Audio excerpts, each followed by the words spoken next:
I have come to superimpose and help everybody find their rightful place, their rightful destiny.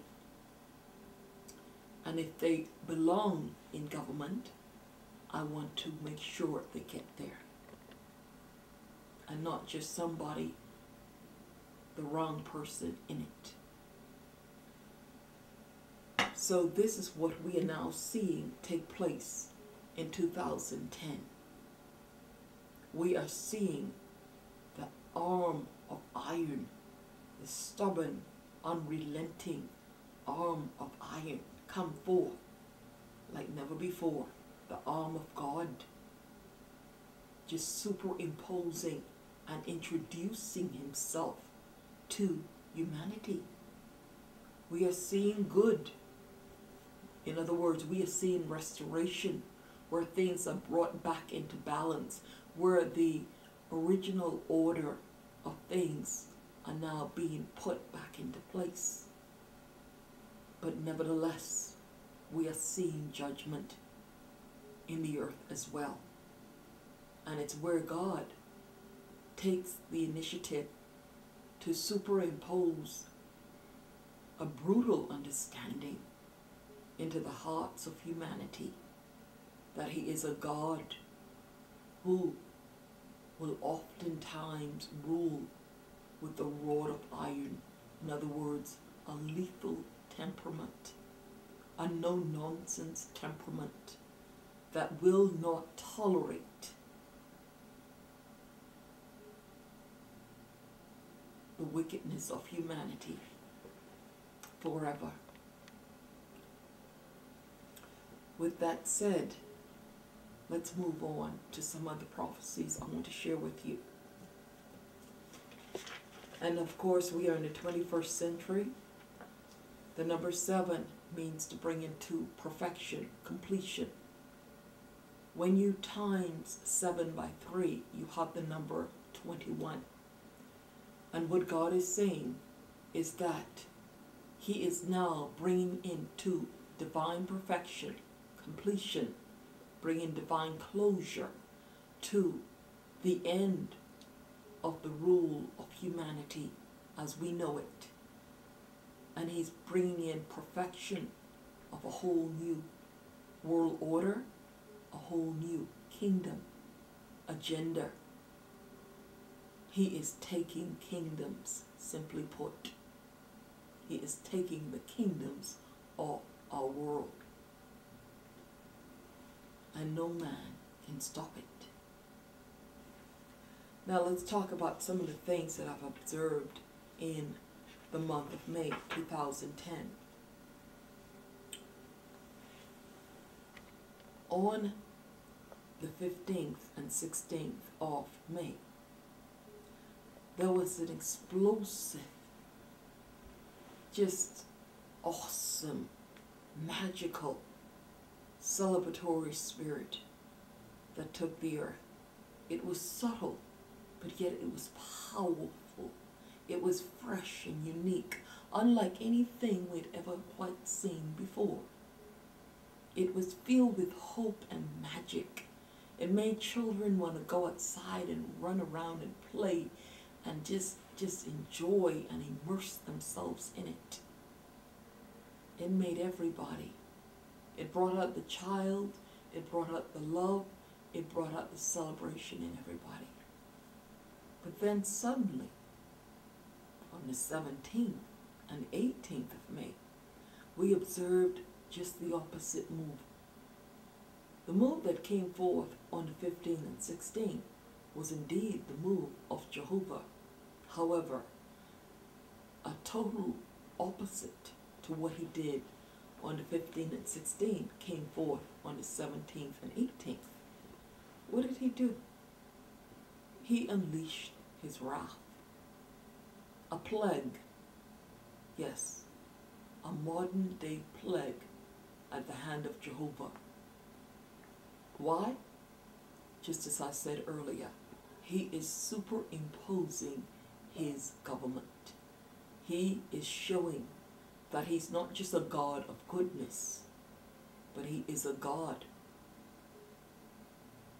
of a lethal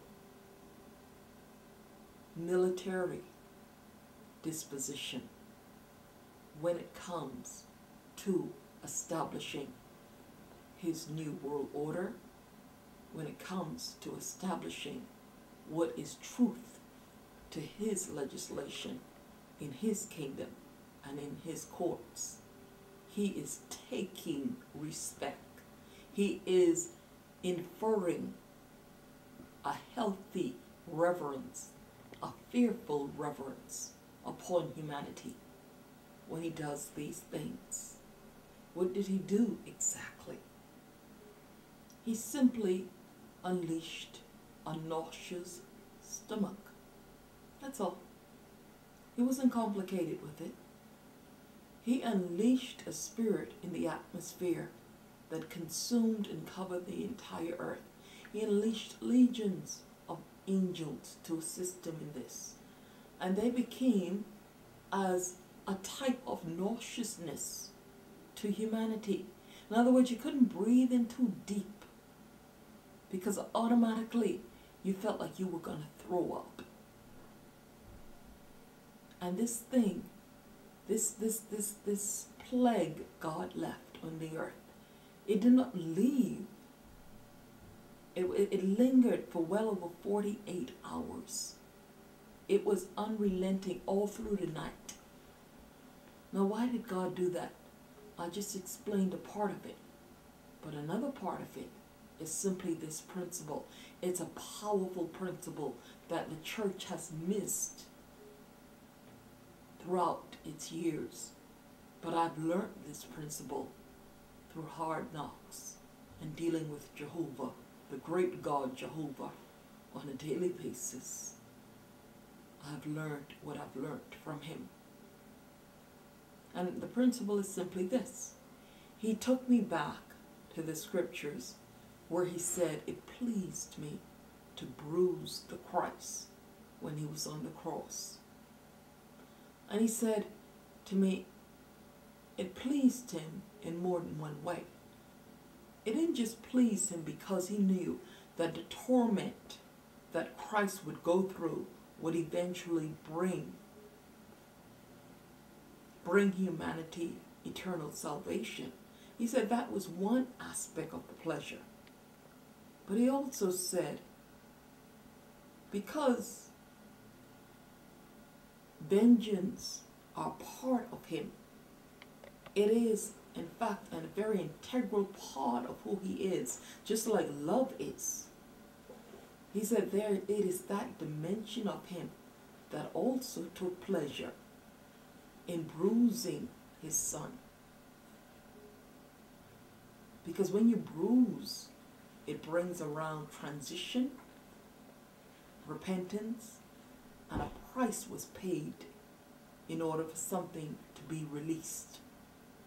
Jesus Christ could not have attained the crown of King of Kings unless he was willing to pay Jehovah's price.